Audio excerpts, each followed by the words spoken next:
Hello and welcome back. I'm Nicole, a cottage witch, and today is my week in, I don't think tarot this week because I didn't really use anything. I mean, I've got, what's this one called? The Gothic Literature Tarot, still out. But I didn't do much with tarot this week, so it's mostly books and art. But I did read books this week, which I've been in a slump lately. When I say read books, I mean I listen to audiobooks. So I have this actual book. This is Nocturnal Witchcraft, which was actually quite disappointing. Because really it's Nocturnal Wicca, which is not my thing, so it's mistitled. He calls himself a dark neo-pagan. It's not really my kind of thing for the most part, and some of it's his personal view represented as indisputable fact, which I don't like it when people do that. Also, he talks about mind reading and stuff in here that I'm like, really, dude? But so like there's the odd chapter that I liked, but for the most part I don't know, it wasn't quite what I was hoping for. And then I read, what's it called? An audiobook from the library called The Story of Art Without Men by Katie Hessel. This was really good. I really liked this one. Basically she starts with I think the Greeks and Romans. Anyway, it's mostly Western art canon. But it does start to get more diverse than usual pretty early on. And it just, I'm not even sure I know what to say with it. I spent the whole time listening to it going, I ought to look that person up. I ought to look that person up. So my phone browser now is just tabs of all these women, which is pretty cool. So yes, it does focus on the Western canon, but it doesn't focus just on white women. I mean, it does at the beginning of the Western canon, and then it gets more diverse. Also talks about different gendered artists and things. So it's just pretty cool because, you know, even now when you look through art history books, it's up until like, I don't know, the 70s, it's all men. But women were artists even in the 1600s, and they were popular in the 1600s and then immediately forgotten because men also wrote the art history books. So like, God's sake, people. Anyway, it was really good. I may have to reread it, except I have to get through all these tabs of women I've got to look more into first. And then I got new art supplies. I got I'd never used this before. This is the Graph Tint Art Blocks XL. Crash. Whoops. They are these sorts of things. I haven't decided if I like them yet. So they're graphite but pigmented. Water soluble. But I'm not sure I like the water soluble part. I think I'd just use watercolor for that at the moment. I mean, I'm not really very good at either.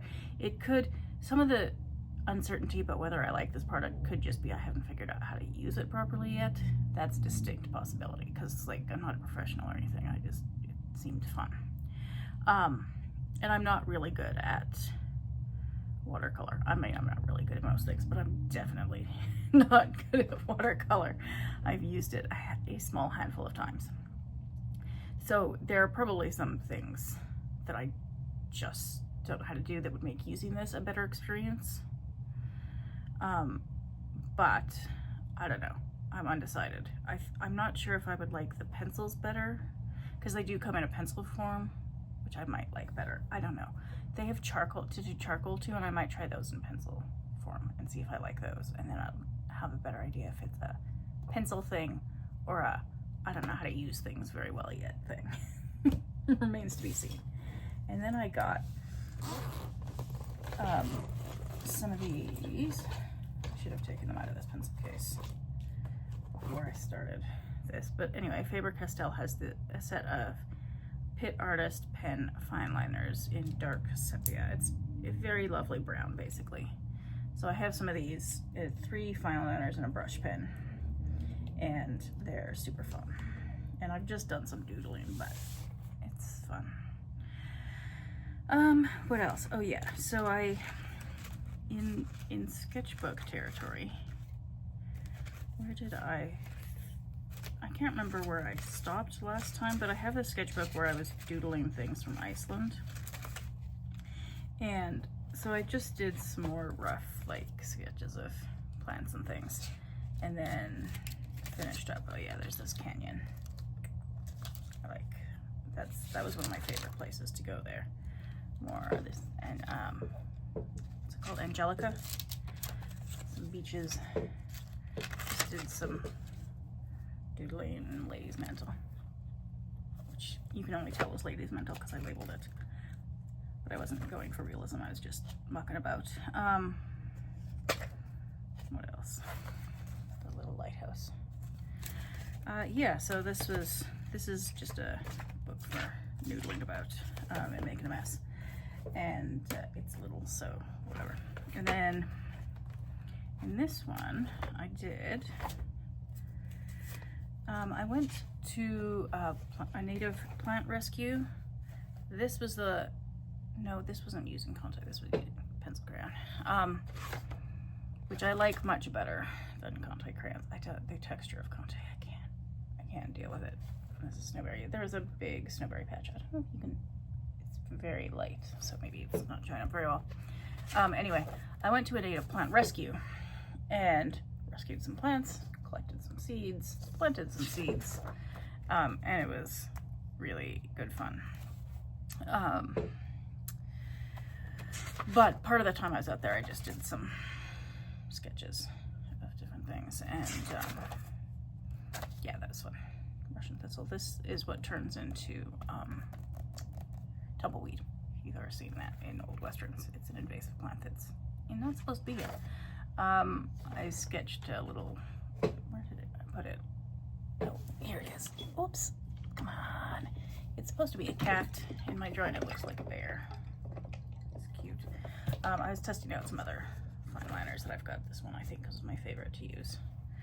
And then an oil pastel. And then I went for a walk the other day to, there's a cemetery near me that has a really nice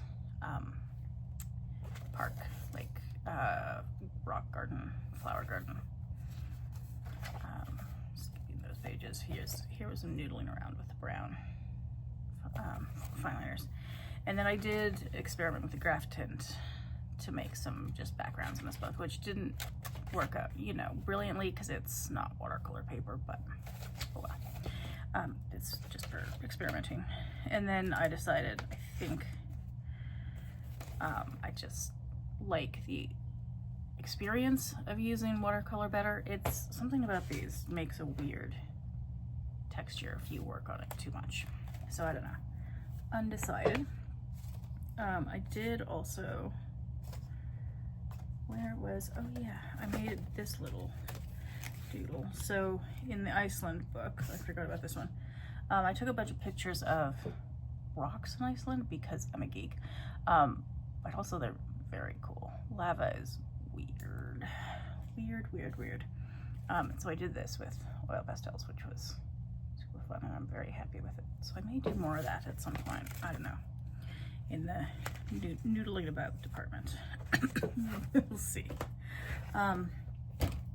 Also in the noodling about, I did, this was just me seeing what happened if you put oil pastels over top of watercolor. I don't like most of it, but I do like some of the brighter colors on top of the darker backgrounds. I do not like the experience of putting oil pastels on watercolor paper though. That is like a nails on a chalkboard sensation. No, absolutely not good. Yeah. Some of it's just like sensory things, I don't know. Oh yeah, here's some more noodling about with graph tint. Hold on, this is a big, where did I end up? Oh yeah, that reminds me. So Julie at Peekaboo Rose did a video, which I think Jay at Iridescent Tarot also did. Yeah, she did. About ugly art, which was fun. This qualifies, I think. This was me playing with weird oil pastel color combinations. It's disgusting. It was fun to do, but it's, Then I made, at this plant rescue, I took a bunch of pictures and then just did this sort of abstractish snowberry patch. Is what that is. And then these were just me blending, cleaning the pastels, because they do, the soft ones get very like mushy and dirty quite easily. So I was just cleaning them off and made that too. And that's cool. Oh, sorry. Quite fun. I enjoyed that. Did that for another one here too.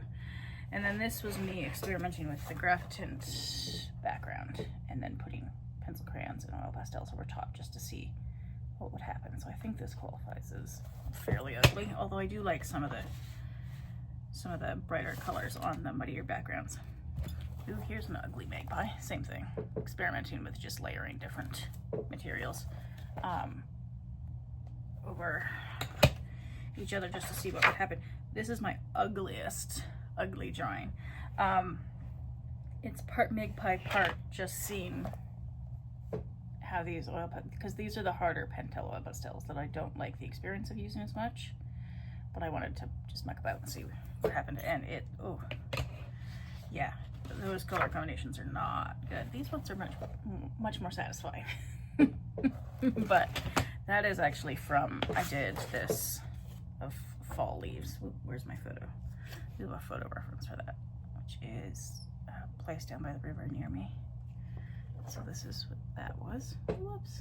Which was quite fun. I enjoy doing stuff like this. So the only vaguely identifiable as a actual thing, sort of abstract stuff, is fun. And then the last thing I did this week, I think, was this one, which is down by the river near me. It sort of got this like arch thing. And obviously it wasn't going for realism. It was just fun mixing the colors about and trying to work out this pastel greens situation. Because there's a limited number of greens and none of them are very dark. So that's a challenge. And the one dark one is like the green equivalent of fire engine red, which, why? I don't know. That's a mystery.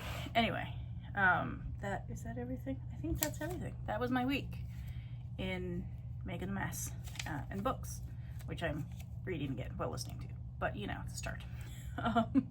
Because I've been in a slump that I have not been enjoying being in, but I just couldn't muster the energy or concentration to read for a couple of weeks, and so being able to do that again was really, really nice. And on that note, is it still raining? I think it's still drizzling. It's a fall drizzle. So I might not be able to go outside quite yet because I'm a wimp. But I'll go when it stops. And in the meantime, I'll go read a book set in Iceland, I think, and eat some chocolate. That's my Saturday afternoon plan. Anyway, that's all I got for today. Thank you for watching, and I'll see you next time.